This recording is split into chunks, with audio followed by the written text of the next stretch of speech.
Vamos lá falar de dieta para fibromialgia. Na verdade, eu vou gravar esse vídeo, que tem esse nome de Minha Dieta para Fibro, para contar um pouco sobre a minha experiência com a alimentação e o que eu faço, o que eu tenho feito para melhorar os sintomas da fibro pela mudança alimentar. Então, acho que é sempre bom relembrar, eu já tenho vários vídeos aqui no canal, mas é bom sempre lembrar algumas coisas genéricas que vale para qualquer pessoa, que melhora a saúde como um todo, que é diminuir o consumo de industrializados e aumentar o consumo de produtos naturais, né? Produtos naturais não são produtos que você compra que tem um rótulo de natural. Então não são esses salgadinhos naturais, bolachas naturais, sem glúten, cheia de coisas, chia e tal. Não. Essas coisas que são industrializadas, mesmo que tenham rótulo natural, a grande maioria tem muito aditivo químico, tem muito conservante, que são coisas que não são muito boas para o nosso corpo. Tem vários documentários na Netflix sobre alimentação que você pode ver. E tem um consenso geral, universal, de que esse tipo de alimento ultraprocessado, que são esses alimentos, por exemplo, salgadinho, né, tipo Cheetos, que é um salgadinho à base de milho, só que ele é ultraprocessado, porque o alimento passa por várias modificações antes de chegar nessa forma que a gente consome. E esses processos têm muitas substâncias que não nos fazem bem. Então, de uma maneira geral, esse tipo de alimento não faz bem para a saúde, e isso inclui vários sentidos de sobrecarregar fígado e rins na hora de limpar as coisas que a gente come de ruim, né? O nosso intestino que fica super inflamado com vários tipos de coisas que a gente consome. E a parede intestinal é muito importante para a nossa saúde, não só a saúde do intestino, mas nossa saúde emocional, nossa saúde do sono, o nosso músculo, tudo é influenciado pelo intestino.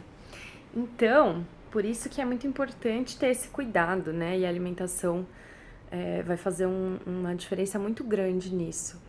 Outra coisa, açúcar refinado, que faz super mal, favorece aí um monte de doenças cardiovasculares, essas são as doenças que mais matam no mundo, né? Diabetes, hipertensão, problemas cardiovasculares que geram infarto, que geram AVC. E muitas vezes a gente esquece disso, que a gente também está sujeito a essas coisas, independente da fibromialgia, né? E a fibro é uma síndrome que deixa a gente muito sensível às coisas que estão acontecendo no nosso corpo. Então, se a gente, por exemplo, tem sobrepeso, se a gente tem qualquer outra doença desse tipo, cardiovascular, hipertensão, e a gente não cuida disso, isso vai ter um impacto na fibromialgia, né? Porque o estado de saúde como um todo do nosso corpo que vai fazer a gente se sentir melhor com sintomas de dor, de fadiga, de confusão mental, né? É tudo muito interligado. Então, desde a nossa alimentação até o nosso sedentarismo, o quanto a gente consegue fazer de exercício físico, nosso sono, tudo isso influencia demais em como a gente controla os sintomas. E aí, açúcar, industrializados, gorduras, são coisas que prejudicam como um todo. São recomendações gerais de se comer melhor, com mais verduras, fibras, frutas, né? Grãos, sementes, castanhas, que são coisas que, em geral, fazem bem. E aí eu vou entrar na minha dieta um pouco mais especificamente e explicar os motivos para isso. Então, hoje eu não como glúten e eu também não como mais nenhuma proteína animal, carne, frango e peixe. E também estou num processo de não comer mais leite, derivados e ovo. Eu ainda como ovo e ainda como queijo, mas cada vez mais eu tô reduzindo. Eu não pretendo ficar super rígida, sou vegana e tal, nem gosto de dar esses nomes, mesmo porque se algum dia me der vontade de comer um peixe no japonês, eu vou.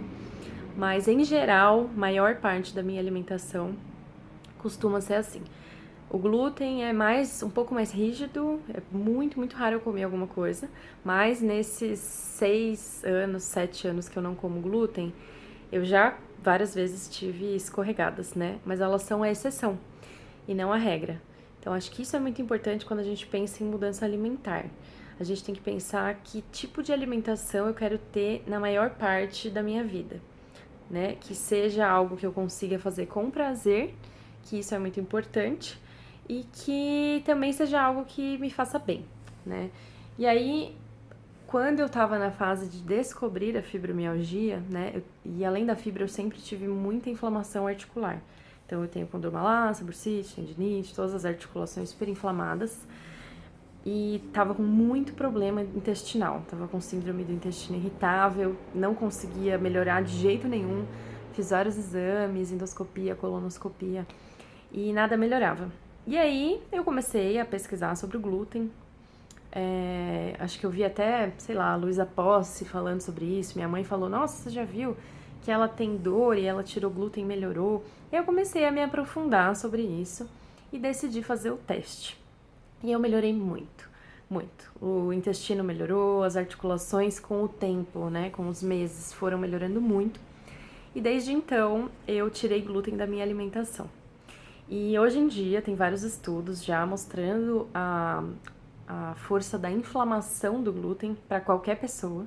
E isso pode ser pior em pessoas que têm fibromialgia, ainda mais recentemente que começou a se falar sobre a neuroinflamação na fibro, que é uma inflamação cerebral que pode originar todos esses sintomas que a gente sente. Então, de uma maneira geral, o nosso corpo tem muita tendência à inflamação pelo tipo de alimentação que a gente tem e a falta de algumas coisas na nossa alimentação também. Então, o glúten foi uma coisa que eu tirei, muita gente tira e tem muitos benefícios.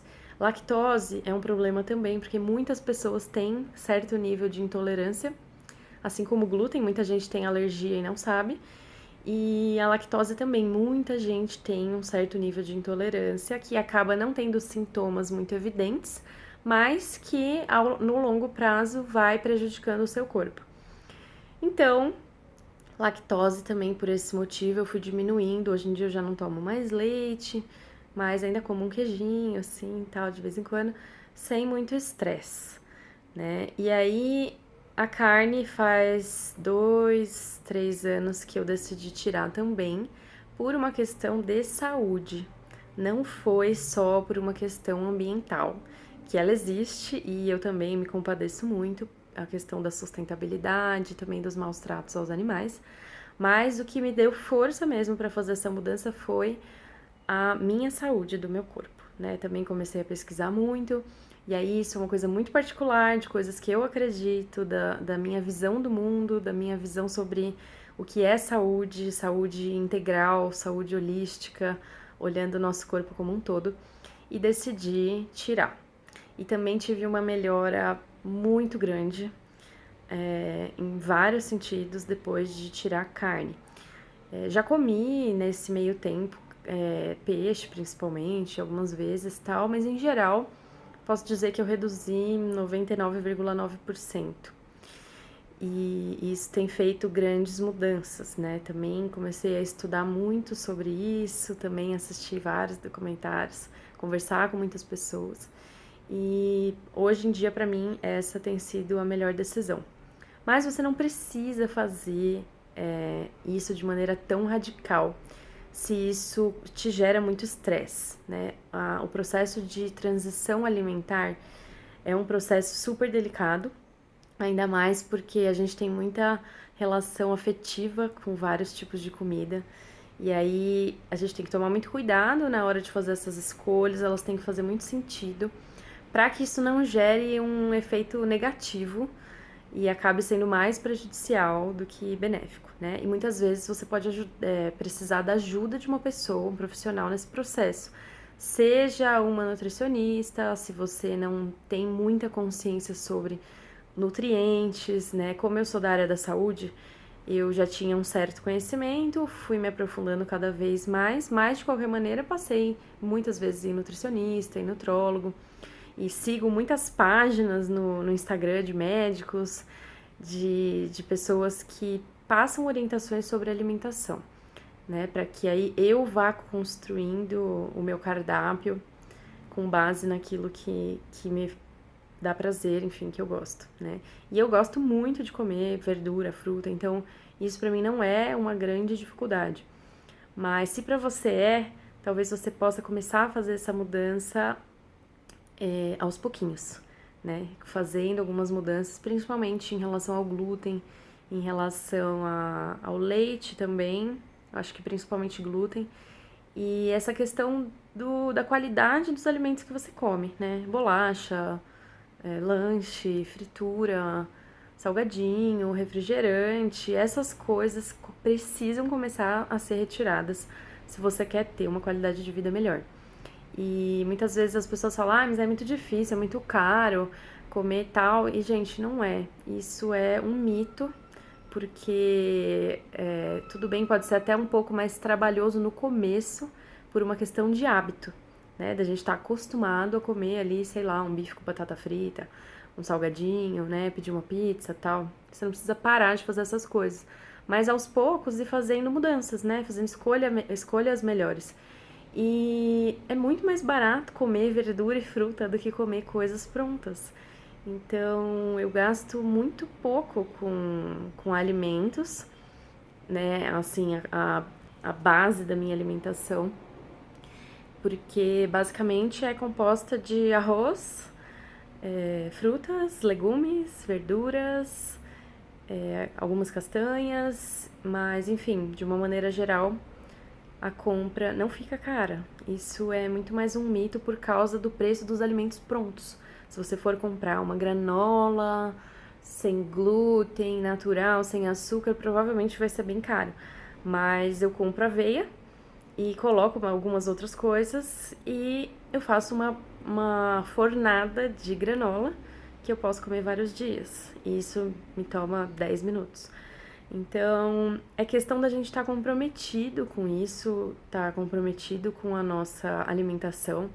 Quando eu trabalhava fora, eu saía de casa às 5 horas da manhã, voltava para casa às 11 horas da noite, porque eu ia direto para a faculdade, de sábado eu tinha aula, mas foi uma fase que eu estava muito comprometida em melhorar a minha alimentação, no sentido dessas coisas todas que eu tô falando. E eu arranjava espaços para ler sobre isso, para ver vídeos sobre isso, para preparar os lanches que eu ia levar para o trabalho.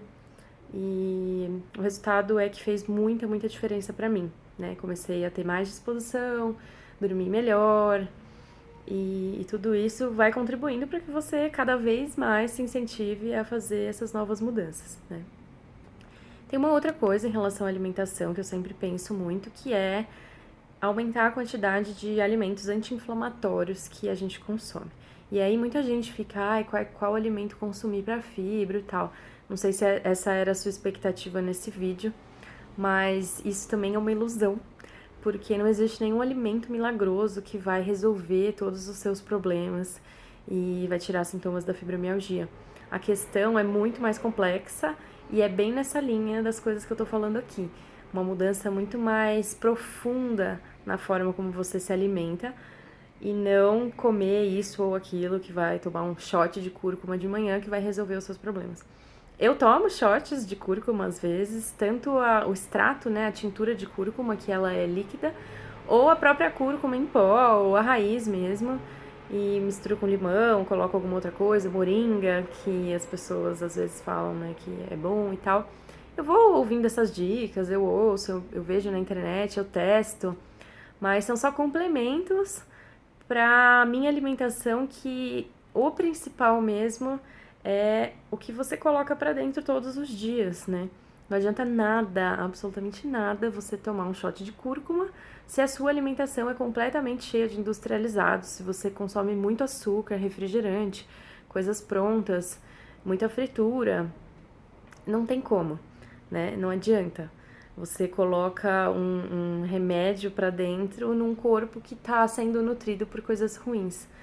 Então, eu faço sim essas coisas, shot disso, daquilo, consumo às vezes goji berry e tal. Eu vou alternando as coisas que eu vou experimentando, mas isso são só testes que complementam aquilo que eu já venho fazendo, principalmente, que é onde você precisa gastar mais a sua energia, principalmente no começo, que é trocar a base da sua alimentação, né? Os suplementos, como o próprio nome diz, eles suplementam, eles complementam coisas, né? Eles não são o foco principal dessa mudança.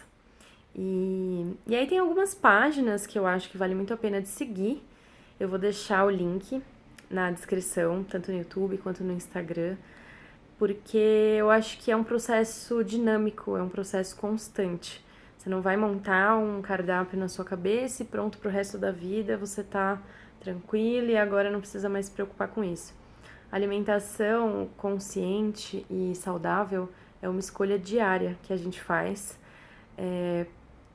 por essa vontade de trazer mais saúde para dentro do nosso corpo, né? O nosso combustível é a nossa alimentação.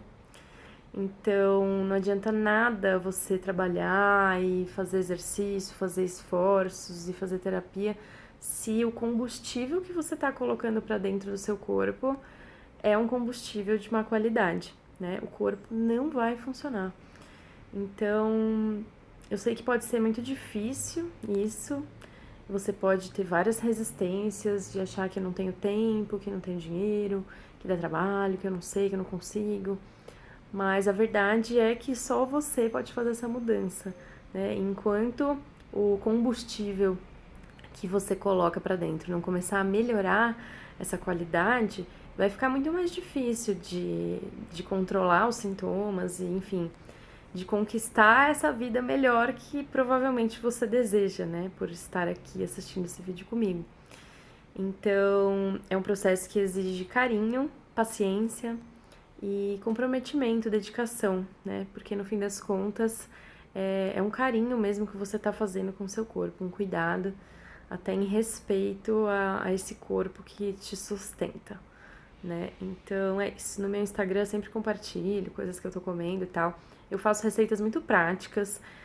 Eu pego sempre na internet alguma coisa, ou eu invento mesmo na hora, faço uma tapioca com uma berinjela, vou misturando as coisas, faço comida em grande quantidade, congelo, deixo para outro dia. E dá para fazer muitas adaptações, né? Eu faço escondidinho de carne de soja, faço uma fornada de legumes que eu pico tudo e coloco no forno de uma vez, super rápido também. Tem macarrão sem glúten, tem muitas coisas, tem muitas opções de coisas que dá pra fazer. E a vida não precisa ser triste porque você vai comer saudável, né? Na verdade, é muito gostoso, é muito prazeroso. E o seu corpo começa a sentir muito a diferença, é bem rápida, né? A retirada do glúten demora um pouco mais até o seu corpo se desintoxicar, mas mudar a sua alimentação é questão de dias para você começar a sentir diferença no seu sono, na sua disposição, até na textura do seu corpo mesmo, assim, intestino, muda tudo. E eu acho que vale muito a pena. Então, basicamente é isso. Minha dieta para fibro é uma dieta com base principalmente em verduras, legumes, frutas, castanhas e sempre tomando muito cuidado para não faltar nenhum nutriente, né? Mas a retirada da carne, ela não compromete muito isso. Tem que ficar de olho no ferro, tem que ficar de olho na B12, mas são coisas que a gente consegue fazer adaptações. E leite também, enfim. Procure se informar, procure encontrar aquele caminho que seja mais prazeroso para você, que não gere tanto sofrimento. Com certeza você vai sentir as diferenças, tá bom? Espero que tenham gostado. Um beijo, gente. Até o próximo vídeo. Não esquece de curtir, compartilhar, se inscrever para que você consiga acompanhar todas as novidades, tá bom? Um beijo.